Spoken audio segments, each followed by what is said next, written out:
Hello! I feel so inspired after jumping off a call with a really beautiful woman and a dear friend. We just did her quantum wealth activation transmission, and I think what really moved me is the potential of how much of our worth there is for us to reclaim. And it's so easy to overlook it and to normalize whether it's minimizing our worth or talking ourselves out of our worth, making excuses for why maybe we don't deserve so much, and just replaying old narratives and old stories that we've been told or we've been telling ourselves to keep being small, to keep holding our power at an arm's length, because perhaps a part of us knows that when we come into full embodiment of that power, life isn't going to be the same again. Dynamics with people that we know and that we love may not be the same again when we begin to reclaim these parts of us, because we are all we don't exist in a vacuum, and we exist in community, we exist in relationships, and who we are also has a huge part with the dynamic of the relationship and how the two people, the group, shows up for each other. And when one person begins to shift, it causes such a ripple in a relationship. When one person shifts, the other person would have no choice but also to begin to rejig a part of themselves, because the dynamic is no longer the same. The dynamic has very much shifted. The old dynamic is no more. And I think for a long time, this has been what was maybe holding me back in a very deep part of my subconscious, whereby I was resisting learning about myself because I knew what that would mean when I no longer agree with things that I was putting up with, things that I was agreeing with just to keep the status quo and to keep peace and harmony. And what has been coming so truthfully to me is that that's not authentic peace and harmony. That's a performance, just so that on the outside, on the surface, it would seem like all is well, but the undercurrent of it is actually there is not an integrity, there is not a raw authenticity of our expression, because we are hiding, concealing a part of ourselves to ourselves just so that we can remain safe in dynamic. And I think that this was a huge part of my growing up years, because it's just easier to be good and to just have harmony at home.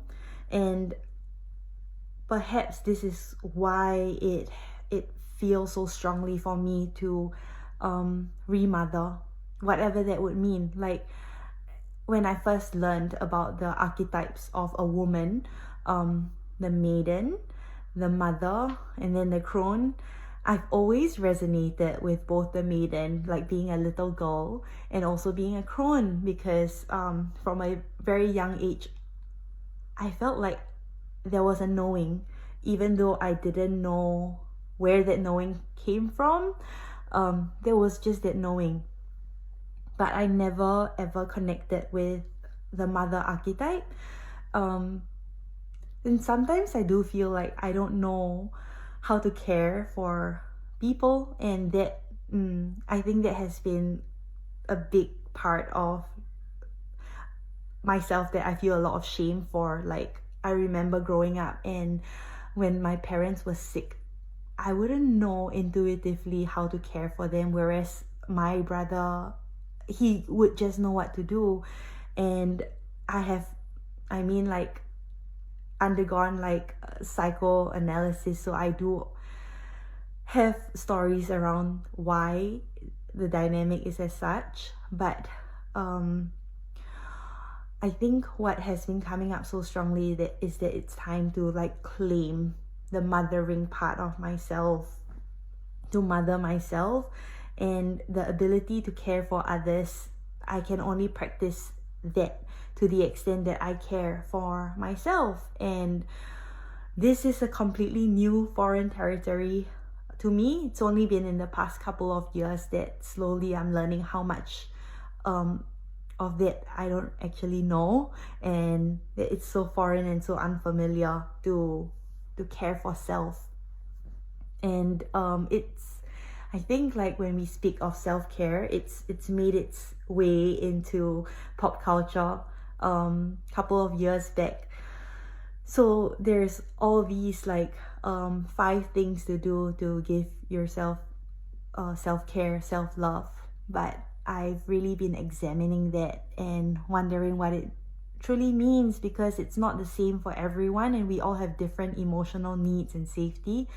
And I also feel like this is where my adventure with astrology has given me so much insights, because learning about our moon sign gives us so much depth of information of our childhood experiences, our dynamic with our earliest primary caregiver, caretaker, and also what we need to feel safe and secure and emotionally taken care of. And it's so different for everybody. So I guess in the process of reclaiming the mother within, then the inner child gets to be a child. Like, I've always felt being the elder child, for me, I felt that I was an adult as a child. I was expected to be an adult, to behave like an adult, to set a good example for my little brother. And as such, I don't know that I really experienced the fullness of being a child, and that shows up in my discomfort with being playful, except like in really intimate setting. There is such a trepidation around play for me, because it's just not something that I'm used to, and it's something that I'm learning. But what's been coming up for me is that when the inner mother is developed and steps forth, that's when the child can really be a child. And in my next offering, my next alchemical vessel that I'm holding, it's called Medicine for the Mother Wound. And when I say this, I don't mean it as deep processing, ugly crying every day, although that might happen. But it's more of like learning new ways to mother ourselves, to mother the inner child inside of us that maybe never got an opportunity to fully to express the fullness of being a child, of childhood, that never graduated from childhood because we were brought into adulthood prematurely. So my desire and my hope, my intention for this vessel for the next 22 days is for all of us to reclaim the child within, the inner child within, by developing a relationship with our inner mother. And hopefully, who knows, this translates into a shift in our relationship with our mother, whether they are here, whether they are present or not. Our dynamic with our mother, internally and externally. So this is an offering. If it feels right for you, if you're feeling I would like to know my inner mother too, or I would like to learn different ways to love my inner child, to reach out, and I'll be so happy to share more and explore this journey together, hand in hand with you.